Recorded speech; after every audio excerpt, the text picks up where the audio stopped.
Understanding the geology of peridot and having extensive gem exploration experience, a friend and I set out to find a new source for gem peridot in the British Columbia wilderness.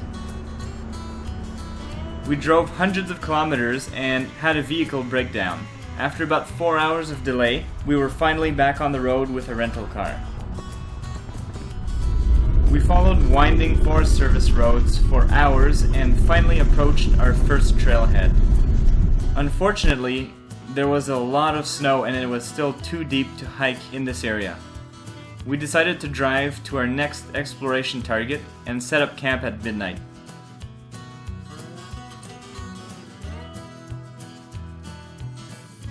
At 5 o'clock, we left camp to explore for peridot.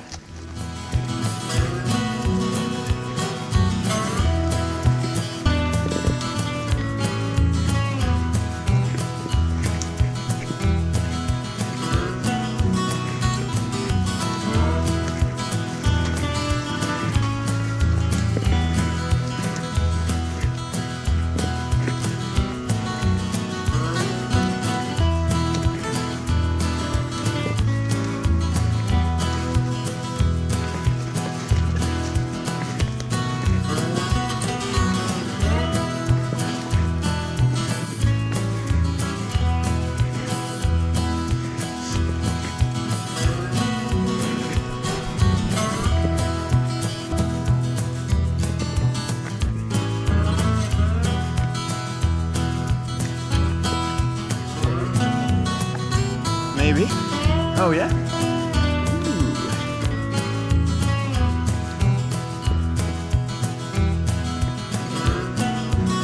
Some more stuff here. That looks kind of opally.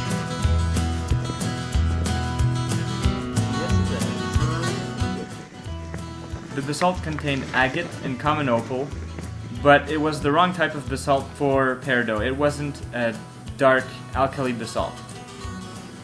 We packed up and visited 5 more exploration targets.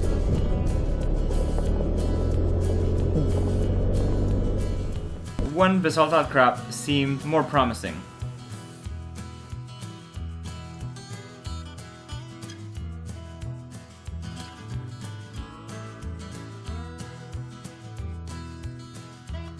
The basalt here forms hexagonal columns, which is a very common feature in this type of volcanic rock. The columns form by fracture propagation during cooling of the lava flow. Here we found a brown mineral called pyroxene, which is often associated with gem peridot, but we only found really small traces of peridot at this occurrence. Since all of our planned exploration targets on this trip failed to produce gems, we made a last-ditch effort to find peridot, and after driving to the nearest city and planning new exploration targets, we arrived in our next prospective area at 2 a.m. We were so exhausted that we just slept in the car and didn't even bother to set up camp. As tired as we were, we still got up at 6 o'clock, excited to find a new gemstone occurrence, and we immediately started finding peridot in loose boulders near the road.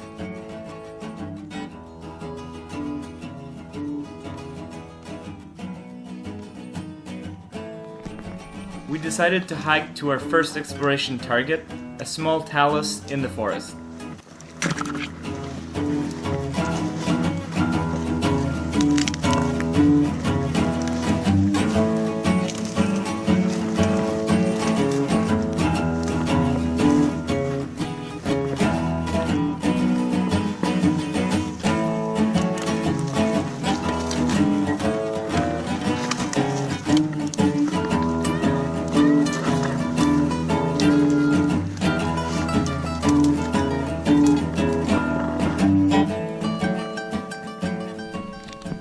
In only a few minutes I found my first gem quality peridot, and it was a pretty respectable stone.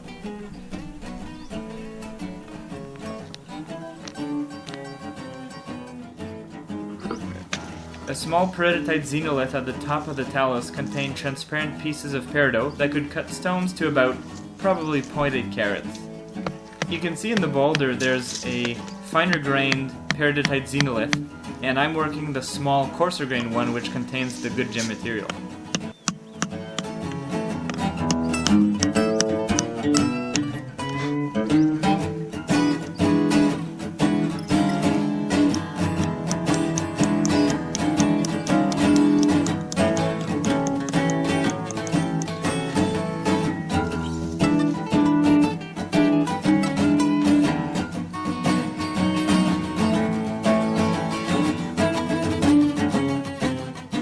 Some xenoliths at this locality were huge, but they were really fine-grained, which is not what we're looking for. We left the first site and hiked to the second, a 400-meter-long basalt outcrop. Peridot was of very low quality until we explored a recent rock slide.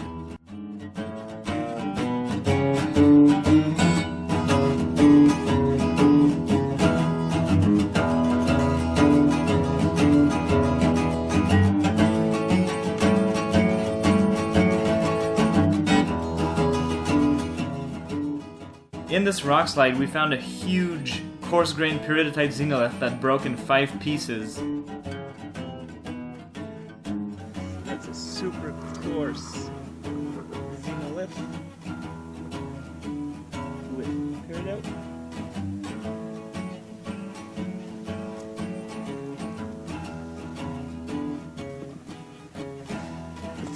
Just off the hook, I've never seen anything like this out here. I have never seen, even at the other places. I mean, you see small chunks like that. No Yeah. problem.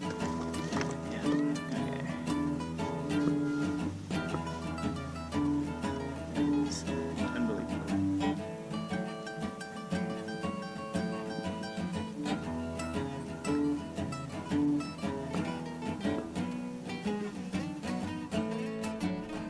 We chiseled out as much peridot as we could from the stubbornly hard basalt rock.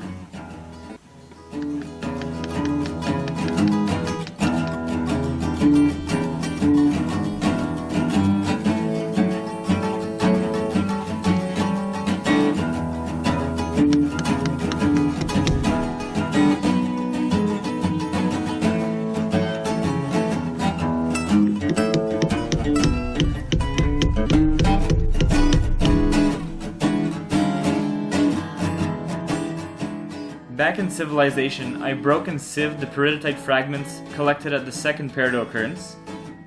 And here's my stake of the find, which will cut a large number of small stones in the 0.2 to 0.6 carat range, and a few good gems are expected to have a finished weight around 1 carat.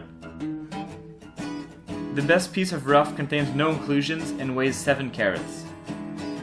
I chose to send this piece of rough to a skilled Canadian gem cutter, who will facet it for me. If you enjoy my content, please show your support by liking, sharing, and subscribing.